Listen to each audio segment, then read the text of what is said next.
নমস্কার বন্ধুরা, ইয়োর কিচেনে আপনাদের সবাইকে স্বাগত। আজ আবার চলে এসেছি আরও একটি নতুন রেসিপি নিয়ে। আমার আজকের রেসিপি মাটন কষা।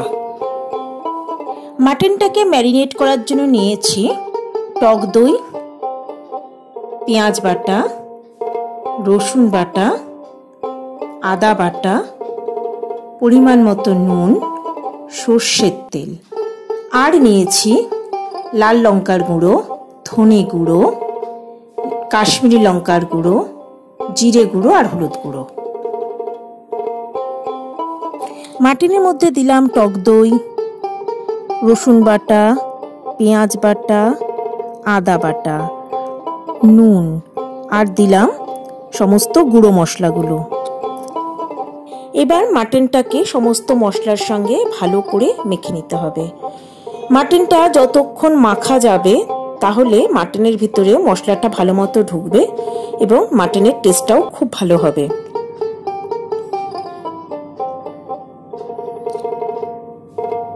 মাটনটা প্রায় আমি 10 মিনিটের মতো মেখে নিয়েছি। এবার দিলাম সর্ষের তেল। সর্ষের তেল দিলেও মাটনটাকে আরও মিনিট 10 মতো আমি মেখে নেব। মাটনটা মাখা হয়ে গেছে। এবার ম্যারিনেট করা মাটনটাকে আমি প্রায় 1 ঘন্টার মতো রেখে দেব। কড়ায় তেল গরম করে নিয়েছি। এর মধ্যে দিয়ে দেব 2 ফাটিয়ে রাখা বড় এলাচ, আর দেব 2 তেজপাতা, 1/2 ইঞ্চির মতো দারচিনি, 1/2 চামচ ঘি, 1/2 চামচ চিনি। সবকিছুকে তেলের মধ্যে একটু ভালো করে নেড়ে নেব। এবার দিয়ে দেব কুচিয়ে রাখা পেঁয়াজ। পেঁয়াজগুলোকেও আমি তেলের মধ্যে ভেজে নেব।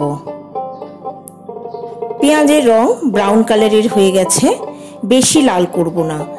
এবার এর মধ্যে আমি দিয়ে দেব আদা বাটা, দেব রসুন বাটা। এবার এই আদা আর রসুন বাটাটাকেও আমি তেলের মধ্যে ভালো করে কষিয়ে নেব। এই সময় গ্যাসের ফ্লেমটা রাখবো মিডিয়ামে।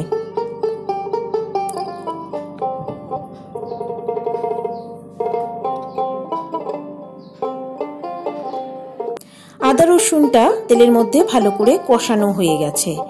এবার আমি এর মধ্যে দিয়ে দেব হলুদ গুঁড়ো,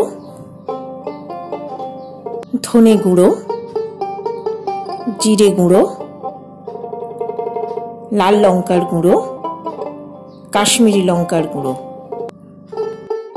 এবার সবকিছুকে ভালো করে আমি কষিয়ে নেব। এই সময় গ্যাসের ফ্লেম থাকবে একদম লোতে। মশলাটাকে ভালো করে কষিয়ে নিয়েছি। এবার এর মধ্যে দিয়ে দেব ম্যারিনেট করে রাখা মাটন।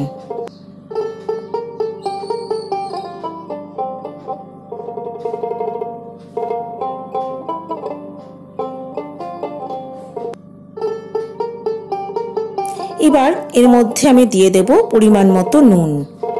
নুন আর ঝালের পরিমাণটা আপনারা আপনাদের নিজেদের টেস্ট অনুযায়ী দেবেন।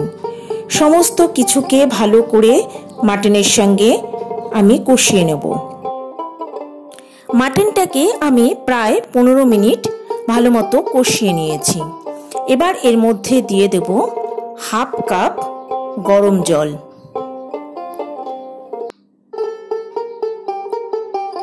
এবার সব কিছুকেই ভালো করে মিশিয়ে নেব।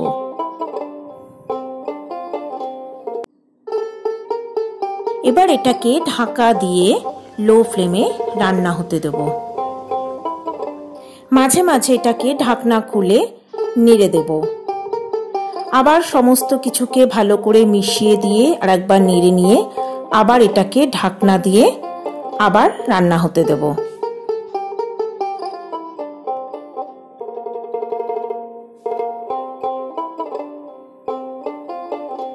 মাটনটা অনেকটাই ঘন হয়ে এসছে। এবার দেখে নেওয়া যাক মাটনটা সিদ্ধ হয়েছে কিনা। মাটনটা বেশ ভালো মতোই সেদ্ধ হয়ে গেছে। মাটনটা পুরোপুরি সেদ্ধ হতে আমার 45 মিনিটের মতো সময় লেগেছে। মাটনটা সেদ্ধ হতে কতটা সময় লাগবে সেটা ডিপেন্ড করে মাটনের কোয়ালিটির ওপর। এবার আমি দিয়ে দেব হাফ চামচ গরম মশলা আর দেব হাফ চামচের মতো ঘি। সমস্ত কিছুকে ভালো করে মিশিয়ে দিয়ে আমি এবার গ্যাসের ফ্লেম বন্ধ করে দিলাম। মাটন কষা একদম রেডি। রান্নাটা ভালো লাগলে একটা লাইক, কমেন্ট ও শেয়ার করতে ভুলবেন না বন্ধুরা। আর বিদায় নেওয়ার আগে বন্ধুদের কাছে আমার আন্তরিক অনুরোধ রইল আমার চ্যানেলটা সাবস্ক্রাইব করার। তবে বিদায় বন্ধুরা, নমস্কার।